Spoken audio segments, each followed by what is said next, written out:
प्रिय विद्यार्थियों, मैं संजय कुमार आज उत्परिवर्तन के बारे में हम लोग चर्चा करेंगे। उत्परिवर्तन यानी इसको म्यूटेशन कहते हैं। परिवर्तन हो जाना। परिवर्तन किस चीज़ में परिवर्तन?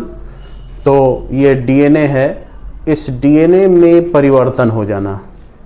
और इस डीएनए में जब परिवर्तन हो जाएगा तो वह जीव का या डीएनए का जीनोटाइप चेंज कर देगा, यानी जीन के प्रकार को चेंज कर देगा। और उसके कारण उससे जो बनने वाले जो एंजाइम होंगे, प्रोटीन होंगे, या उसका जो फिनोटाइप होगा, दृश्य रूप, वो भी बदल जाएगा। तो ये उत्परिवर्तन या तो अचानक होता है या धीरे धीरे होता है म्यूटेशन, जिसके कारण ये विविधता उत्पन्न होती है। और विविधता उत्पन्न होने से नए नए जातियों का निर्माण होता है, अर्थात विकास होता है।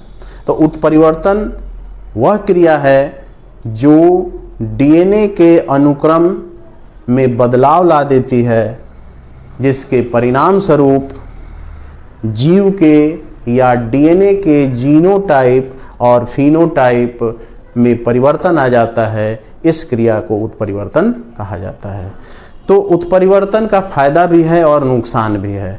फायदा इसलिए है कि इसका महत्व जब देखेंगे, क्या महत्व है, तो महत्व ये है कि डीएनए से विविधता आती है। डीएनए में विविधता आती है। उत्परिवर्तन से नए नए जातियों का निर्माण होता है। अगर ये उत्परिवर्तन न हुआ होता जीव में, चाहे वो बैक्टीरिया हो, वायरस हो, प्लांट हो, एनिमल हो, तो आज इतने प्रकार के जीवों की विविधता नहीं पाई जाती है। तो ये हो गया फायदा। और नुकसान क्या है इससे? तो इससे बहुत सारे प्रकार की बीमारियां, विकार, जो जन्मजात विकार कहलाती है, वंशानुगत विकार कहलाती है, आनुवंशिकी विकार, जेनेटिक डिसऑर्डर कहलाती है। मतलब माता पिता में ऐसे म्यूटेशन हो जाता है उसके जर्म सेल में, जब गैमिट बनते हैं, शुक्राणु और अंडाणु, उसमें अगर कहीं डीएनए में कोई डिफेक्ट आ जाता है और वही फर्टिलाइजेशन अगर कर लेता है, तो उससे जो होने वाली संतानें होती है उसमें कुछ आनुवंशिक विकार उत्पन्न हो जाते हैं। आनुवंशिक विकार आगे पढ़ना है, जिसके बारे में हम लोग चर्चा करेंगे। तो इससे बीमारियां भी उत्पन्न हो जाती है और इससे फायदा है कि इससे नए नए प्रकार के जीवों का निर्माण होती है, यानी विविधता लाती है। अब कहता है कि इसमें खोज किसके द्वारा किया गया? ये जो उत्परिवर्तनवाद है, ह्यूगो डी ब्रिज, एक साइंटिस्ट हैं ह्यूगो डी ब्रिज। इन्होंने 1901 में अपने उत्परिवर्तनवाद के सिद्धांत को दिया। उत्परिवर्तनवाद का सिद्धांत, म्यूटेशन थ्योरी, जिसमें उन्होंने प्रयोग किया। एक इनका प्लांट था, ह्यूगो डी ब्रिज का एक पौधा का चयन किया जिसका नाम था सांध्य प्राइम रोज, इवनिंग प्राइम रोज इसका नाम है। अंग्रेजी में इवनिंग प्राइम रोज और बॉटनिकल नाम है इनोथेरा लैमार्कियाना। तो ये इनका क्या है, बॉटनिकल नाम है। तो ह्यूगो डी ब्रिज ने इस प्लांट का चुनाव किया।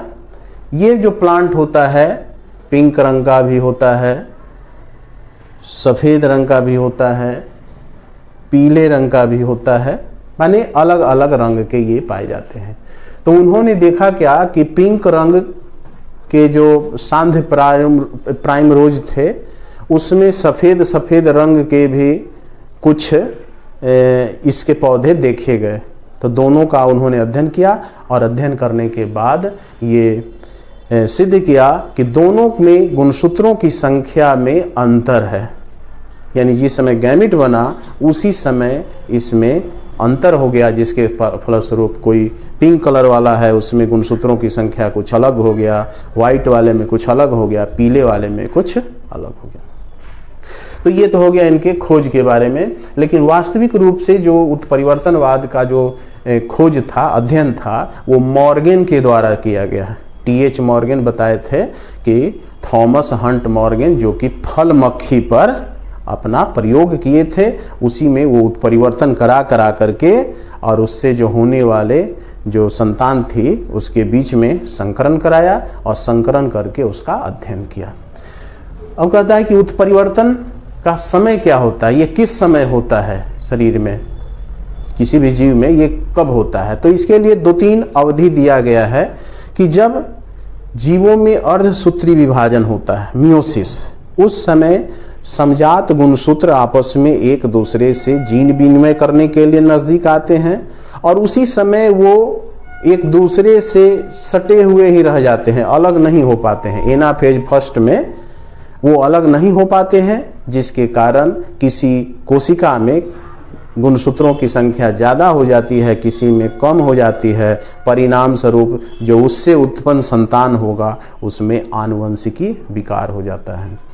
दूसरा कब हो सकता है कि जब डीएनए से डीएनए बनता है, माने डीएनए की संख्या जब दुगनी होती है, कोशिका चक्र का जो एस फेज होता है, उसी अवस्था में डीएनए की संख्या डबल होती है। तो उस समय ये क्या करते हैं कि कुछ एरर उत्पन्न हो जाता है उस डीएनए से डीएनए बनने में, यानी जो डीएनए का जो सीक्वेंस होता है उसी में एडेनिन, थाइमिन, ग्वानिन, साइटोसिन के साथ जो पेयर बनता है उसी में कुछ ये आ जाते हैं, एरर आ जाते हैं और एरर के कारण क्या होता है कि जो नया जो डीएनए बना है उसमें वो कोड नहीं जा पाता है। अनुलेखन हो गया, उसके बाद क्या है अनुलेखन, अनुलेखन को ट्रांसक्रिप्शन कहते हैं।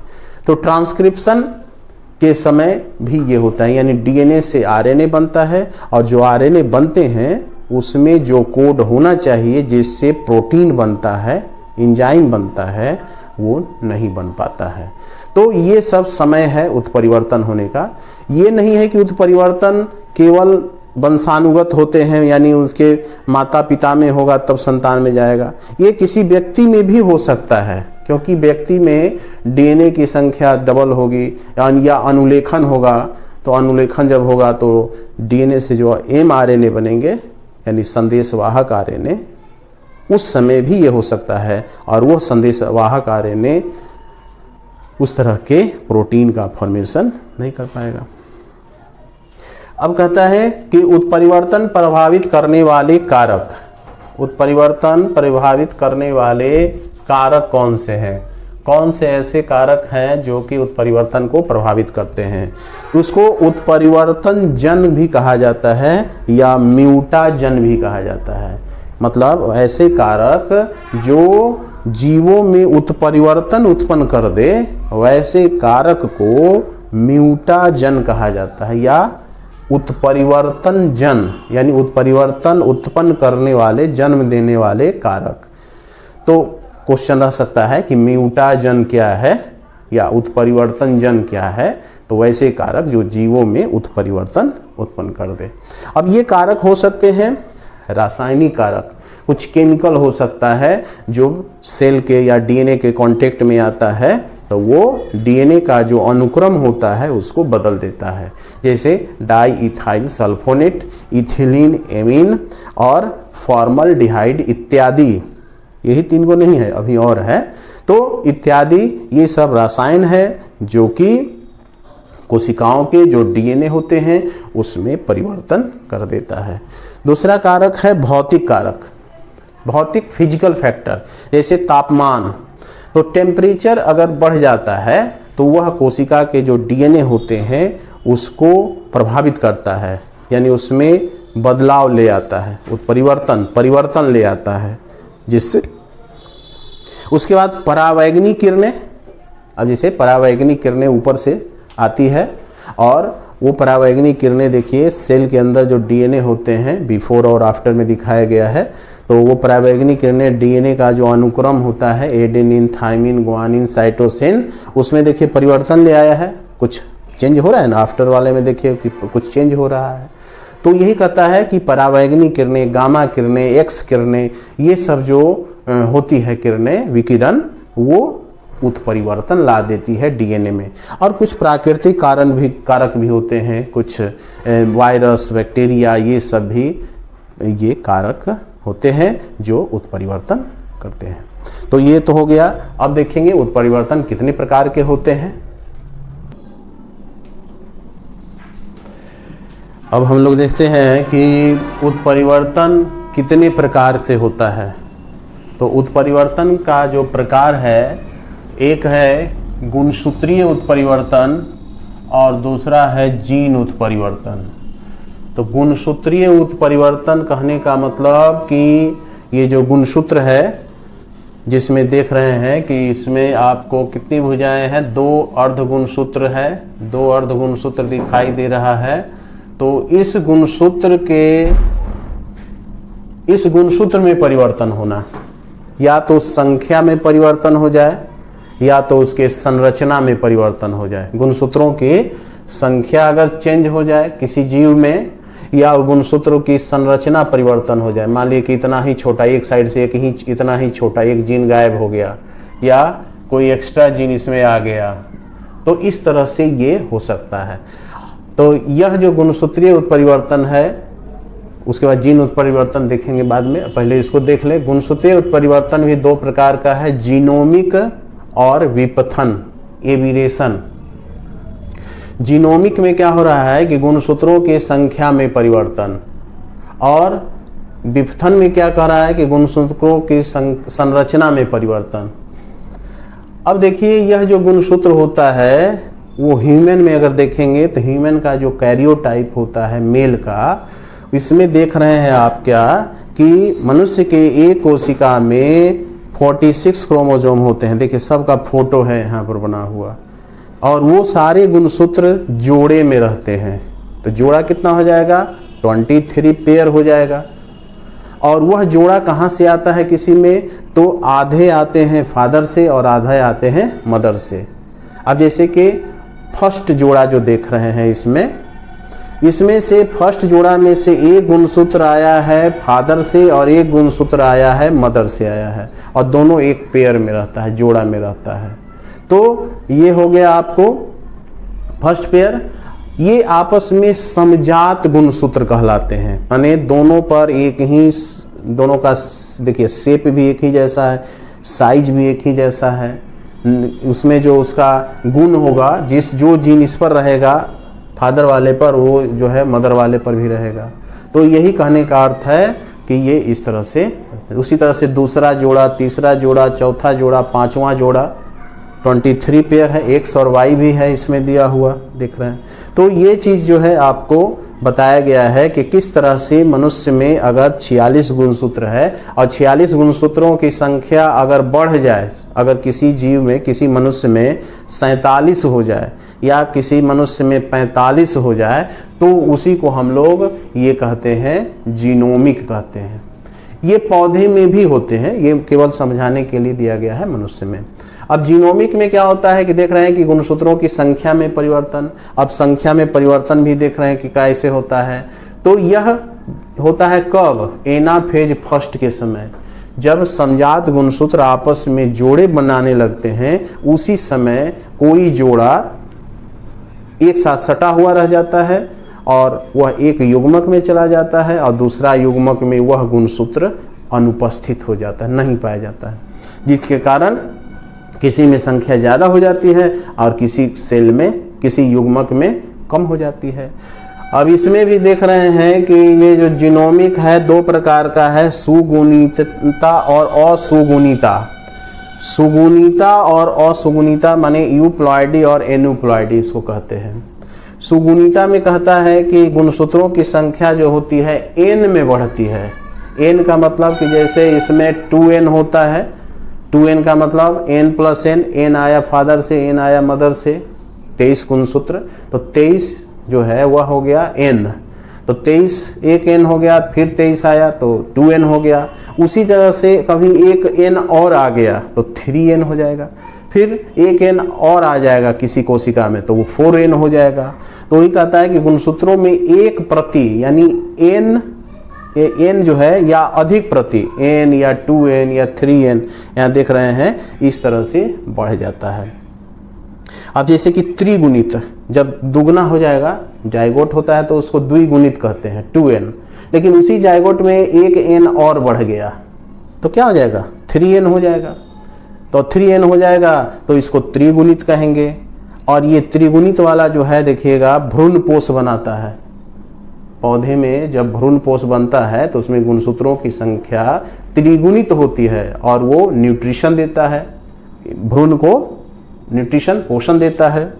चतुर्गुणित हो गया 4n, पंचगुणित हो गया 5n, यानी यह जो सुगुणिता है वो अनाज वाले पौधे के लिए ये अच्छा होता है। यानी यह बीजों को आकार बढ़ाते हैं। जितना n बढ़ेगा समझिए कि उसका बीज का आकार बढ़ेगा, उसकी उत्पादन क्षमता बढ़ेगी, उत्पादन इसकी ज़्यादा होगी और ये जो देख रहे हैं भ्रूण को पोषण दे रहा है। तो ये n बढ़ रहा है। असुगुणिता में एन्यूफ्लाइड में कहता है कि एक या दो गुणसूत्रों की कमी हो जाती है या अधिकता हो जाती है, या तो वो कम हो जाएगा या तो अधिक हो जाएगा। जितना होना चाहिए, जैसे 2n होना चाहिए नॉर्मल, 2n में एक ज़्यादा हो जाएगा तो क्या होगा, जैसे 46 गुणसूत्र हो गया 2n, एक ज़्यादा हो गया तो 47 हो गया। उसी तरह से एक कम हो गया तो 45 हो जाएगा। तो इसमें देखिए कि एक या दो गुणसूत्रों की कमी या अधिकता होती है। अब जैसे अधिकता अगर हो गई तो क्या होगा, ट्राइसोमी हो जाएगा।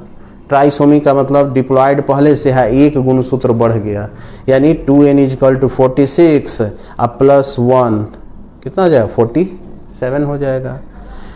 यह जो है डाउन सिंड्रोम हम लोग को आगे पढ़ना है, इसमें डाउन सिंड्रोम आगे पढ़ना है आनुवंशिकीय विकार में, उसमें हम लोग देखेंगे इसके बारे में क्या लक्षण होता है। उसी तरह से 2n + 2 हो जाएगा, 2n + 3 हो जाएगा, बढ़ रहा है। कमी होगा तो उसमें एक न्यून सूत्रितता यानी 2n - 1, 2n - 1 का मतलब कितना हो गया, 45 गुणसूत्र हो जाएगा। वैसे मनुष्य जिसमें 45 गुणसूत्र होता है उसमें ये प्रदर्शित होता है।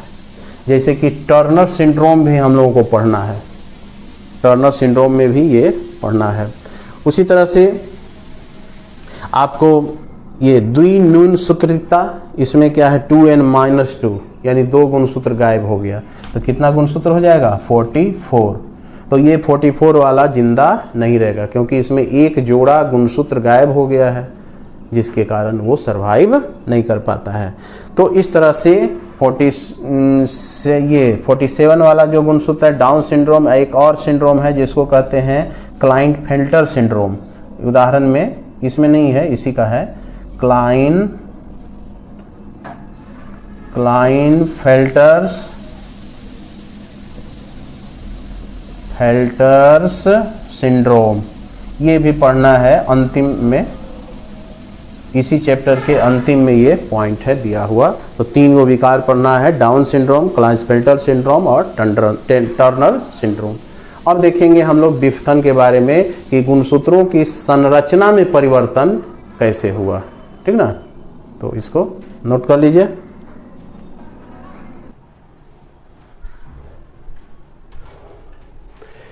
अब हम लोग देखते हैं कि गुणसूत्रीय उत्परिवर्तन का जो दूसरा प्रकार है जिसको हम लोग विफथन कहते हैं या उसको एबिरेशन कहते हैं। तो एबिरेशन में क्या होता है कि गुणसूत्रों की संरचना में परिवर्तन हो जाता है और यह संरचना में परिवर्तन 2 प्रकार से होता है। एक अंतः गुणसूत्रीय, मतलब यह एक गुणसूत्र दिया हुआ है और इसी के संरचना में परिवर्तन हो जाएगा, जो कि 4 तरीके से दिया गया है, प्रतिलोपन, विलोपन, द्विगुणन और अंतर्वेशन। तो 4 प्रकार का देखिए इस भी डायग्राम में दिया हुआ है, चारों प्रकार का कि कैसे डिफरेंट कलर में दिखाया गया है। और दूसरा है अंतर गुणसूत्री, यानी 2 गुणसूत्रों के बीच में परिवर्तन हो रहा है।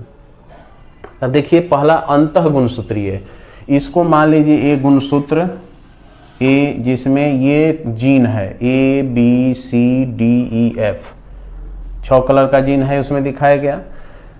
उसमें क्या होता है, ये सामान्य हो गया, सामान्य स्थिति हो गया गुणसूत्र का, ये सामान्य गुणसूत्र हो गया। और जब इसमें परिवर्तन होगा, म्यूटेशन होगा, तो ये 4 तरीके से दिखाया गया है। अब जैसे फर्स्ट है प्रतिलोपन। प्रतिलोपन में क्या होता है कि जीन के विन्यास में परिवर्तन हो जाता है। विन्यास में परिवर्तन का मतलब कि जैसे ए बी ठीक है ना, ए बी ठीक है, और डी और ई में यहाँ पर क्या हुआ है, इधर उधर हो गया है, यानी ई पहले आ गया है, ई जो है पहले आ गया है, उसके बाद डी है, उसके बाद सी है, उसके बाद एफ है। तो क्या हो गया यहाँ पर विन्यास में परिवर्तन हो गया, यानी जो सीक्वेंस होना चाहिए A B C D E F वो नहीं है, A B E D C F हो गया। तो ये ऐसा जब हो जाएगा तो समझिए कि परिवर्तन हो गया जीन में। विलोपन में क्या हुआ, डिलीशन, डिलीट हो जाना, यानी इसमें कोई एक खंड जो है डिलीट हो जाएगा। जैसे A B C D E F है तो यहाँ पर ए बी और सी गायब हो गया, बच गया डी ई एफ। तो इसमें से सी क्या हो गया, बाहर निकल गया, इसमें से ये इधर आ गया, ये इधर आ गया है, आगे पीछे हो गया है, तो डिलीट हो जाना इसको कहते हैं। उसके बाद है द्विगुणन। द्विगुणन का मतलब कि कोई एक खंड जो है दो बार आ जाता है। जैसे कि देखिए उसमें क्या है, ए ठीक है, बी ठीक है, सी ठीक है, डी ठीक है, लेकिन इस डी का एक बार और वो बन जाता है, यानी दो डी हो गया, दो जीन हो गया, एक ही लक्षण का दो जीन हो गया। उसके बाद ई है, उसके बाद एफ है। तो देखिए गुणसूत्र की लंबाई क्या हो गया, बढ़ गया, क्योंकि एक एक्स्ट्रा डी इसमें ऐड हो गया है, एक्स्ट्रा जीन आ गया है।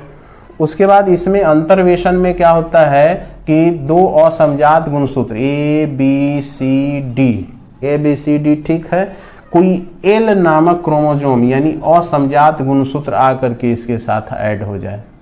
जैसे इसमें डी तो सेम गुणसूत्र ना है, इसमें कोई दूसरा कहीं से आकर के जुट जाए, और बाकी ई और एफ ठीक है।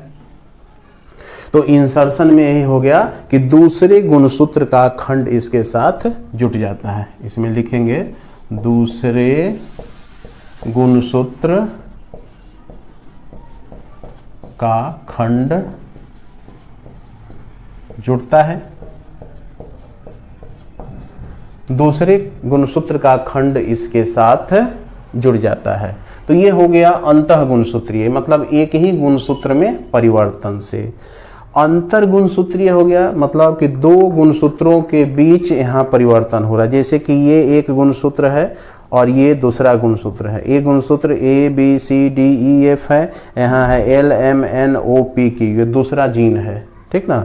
तो इसमें क्या हो जाएगा, आफ्टर उत्परिवर्तन ट्रांसलोकेशन, ए गुणसूत्र का खंड इसके साथ, इसका कुछ खंड इसके साथ हो जाएगा। जैसे ए बी सी इसका रहेगा इसमें, और ओ पी क्यू इसके साथ जुट जाएगा, ओ पी क्यू इसके साथ जुट गया।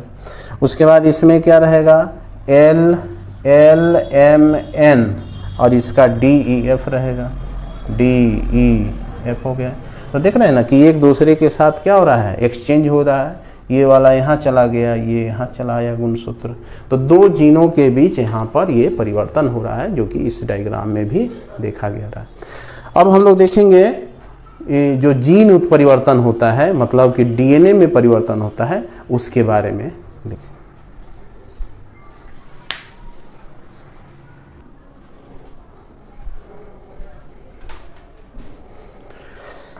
अब हम लोग देखते हैं ये जीन उत्परिवर्तन। जीन उत्परिवर्तन का मतलब हो गया कि डीएनए में, किसी मनुष्य में के डीएनए में अगर क्षार का परिवर्तन हो जाता है तो उसमें कुछ समय के बाद उस क्षार परिवर्तन के कारण वो एंजाइम नहीं बनते हैं या प्रोटीन नहीं बनते हैं जिसको वो प्रभावित कर देते हैं। अब देखिए उसमें ह्यूमन का अलग पहले जो है कलर अलग दिखाया गया है, कलर से मतलब नहीं है, माने ये चेंज को दर्शा रहा है। तो उसमें परिवर्तन हो गया और कुछ समय के बाद जो है उसी मनुष्य में वो परिवर्तन आ गया। तो यही कहने का अर्थ है कि डीएनए, मनुष्य के डीएनए में परिवर्तन या किसी भी चीज़ में अगर जीन में परिवर्तन हो जाए, जो क्षार का अनुक्रम होता है, एडेनिन थाइमिन के साथ जोड़ा बनाता है, ग्वानिन साइटोसिन के साथ जोड़ा बनाता है, तो वह परिवर्तन आ जाए, स्थान परिवर्तन कर ले, या कोई एक एक क्षार जुट जाए या कोई एक क्षार हट जाए, जिसके कारण उसमें क्या होते हैं, उसका जीनोटाइप और फिनोटाइप दोनों बदल जाता है, ठीक ना। तो यह दो प्रकार के होते हैं जीन उत्परिवर्तन, दो प्रकार का, एक बिंदु उत्परिवर्तन और दूसरा फ्रेम शिफ्ट उत्परिवर्तन। इसी को पॉइंट म्यूटेशन भी कहा जाता है, पॉइंट म्यूटेशन, बिंदु उत्परिवर्तन। अब देखिए बिंदु उत्परिवर्तन के लिए ये डायग्राम जो दिया हुआ है, इसमें एक डीएनए है दिखाया हुआ, और उस डीएनए के एक पॉइंट पर देख रहे हैं कि जो क्षार है, बेस है, वो परिवर्तन हो गया है, और परिवर्तन होने के बाद उसी प्लेस पर जो क्षार है वो परिवर्तित होकर के इसमें देखिए दूसरा आ गया है। तो इसी को पॉइंट म्यूटेशन कहते हैं कि डीएनए के जो क्षार अनुक्रम होता है, कोई एक क्षार, इसमें से डीएनए के एकल क्षार युग्म के कारण ये परिवर्तन होता है। एक क्षार में परिवर्तन से उस डीएनए का भी क्षार क्या हो गया, यहाँ पर दूसरे में देख रहे हैं ये बदल गया है। तो इसी को पॉइंट म्यूटेशन भी कहा जाता है, बिंदु उत्परिवर्तन कहा जाता है। इसी को समझने के लिए एक इसमें एग्जाम्पल दिया हुआ है बुक में, जो बीमारी है आनुवंशिक विकार, जिसको दात्र कोशिका और रक्तता यानी सिकल सेल एनीमिया कहा जाता है। उसमें भी क्या होता है कि जैसे उसमें डीएनए दर्शाया गया है, पहला ये डीएनए है और ये उसके बाद उत्परिवर्तन के बाद वो डीएनए है दूसरा। तो उसमें क्या होता है कि एडेनिन जो 6th स्थिति में रहता है उसी में परिवर्तन हो जाता है। जैसे यहाँ GAG है तो बीच वाला जो A है एडेनिन, परिवर्तन के बाद उसके स्थान पर U आ गया है, यूरेसिल आ गया है, यानी ये अनुलेखन हुआ है। और अनुलेखन के बाद क्या हुआ है कि ये आपको GUG हो गया है, परिवर्तन, स्थान परिवर्तन हो गया, जिसके कारण GAG जो था वो ग्लूटामीन नामक एमिनो अम्ल का निर्माण करता, जिसके कारण सामान्य हीमोग्लोबिन वाला RBC बनता, सामान्य शेप वाला। लेकिन वो GUG के कारण वो वायलिन नामक एमिनो एसिड का निर्माण किया, यानी वायलिन जो है ग्लूटामीन के द्वारा ग्लूटामीन वायलिन के द्वारा प्रतिस्थापित हो गया, हटा दिया गया। और इस वायलिन बनने के कारण जो RBC होता है वह हंसिए के आकार का हो जाता है, इस शेप का। अगर ग्लूटामीन रहता तो उसमें ये डिस्क लाइक हीमोग्लोबिन या RBC बनता, लेकिन ये नहीं, ये कोड नहीं होने से अब इसका शेप इस तरह से हो जाएगा, वायलिन में हंसुए के जैसा। तो इसी को दात्र कोशिका और रक्तता, सिकल सेल एनीमिया कहा जाता है, सिकल के जैसा ये हो जाता है। तो ये ऑब्जेक्टिव क्वेश्चन में भी रहता है कि सिकल सेल एनीमिया का उदाहरण क्या है, एग्जाम्पल किस में आते हैं। बिंदु उत्परिवर्तन का ये है। उसके बाद फ्रेम शिफ्ट है। फ्रेम शिफ्ट में क्या है कि डीएनए के क्षार युग्मों के घटने या बढ़ने से परिवर्तन होता है। अब जैसे इसमें फ्रेम शिफ्ट में देख रहे हैं कि ये डीएनए, मान ली कि ये डीएनए है और डीएनए में जैसे कि इसमें देखे थे GAG कोड है, वो परिवर्तन होकर GUG हो गया। तो इसमें क्या है कि परिवर्तन हुआ, इसमें कोई घट जाएगा या बढ़ जाएगा, यही चीज़ है। जैसे TAC एक कोड हो गया, CAT एक कोड हो गया, TAG एक कोड हो गया, ATT एक कोड हो गया। तब क्या हो जाएगा कि यहाँ पर देखिएगा कि परिवर्तन के बाद, उत्परिवर्तन के बाद ये जो डीएनए है उसमें एक C बढ़ गया है कहीं से, जब ट्रांसक्रिप्शन हो रहा था या ट्रांसक्रिप्शन या डुप्लीकेशन हो रहा था, उसमें गलती से ये एक साइटोसिन और ऐड हो गया डीएनए में, जिसके कारण TAC तो ठीक था कोड, बीच में CAT के बीच में एक और C आ गया, इसलिए इसका कोड हो गया CCA। यानी जब भी रहेगा तो 3 ही बेस का एक कोड रहेगा, 4 बेस का नहीं रहेगा। और यही एमिनो एसिड का कोडिंग करेगा, उसी से प्रोटीन बनेगा, उसी से इंजाइम बनेगा। उसके बाद देखिए तो CCA हो गया। अब T वाला जो है अब इसके साथ जुट जाएगा 3 अक्षर, तो TTA हो जाएगा, TTA। फिर इसका G बच जाएगा तो G उधर वाले से ले लेगा तो GAT हो जाएगा, GAT। आइए वो ये अकेला हो गया तो T हो गया यहाँ पर। तो एक एक्स्ट्रा C के जुड़ जाने से ऐसा इसमें हुआ। इसमें क्या हो रहा है इस केस में कि जो यहाँ पर CAT है तो T इससे रिमूव हो गया, T देखिए बाहर निकल गया, जिसके कारण इधर से आ गया, अब AGA आ गया, इसका T निकल गया और ये T इसके साथ जुट गया, AGA हो गया और अंत में बच गया 2 TT, ये जगह खाली हो गया। तो इसमें फ्रेम शिफ्ट उत्परिवर्तन में कहता है कि डीएनए क्षार युग्मों के घटने इसमें घट रहा है और इसमें एक बढ़ रहा है, जिससे ये परिवर्तन हो जाता है। इसी को हम लोग फ्रेम शिफ्ट उत्परिवर्तन कहते हैं। तो ये जीन उत्परिवर्तन का दो प्रकार, point mutation and frame shift mutation इसको कहा जाता है। तो इसमें हम लोग इतना ही देखते हैं।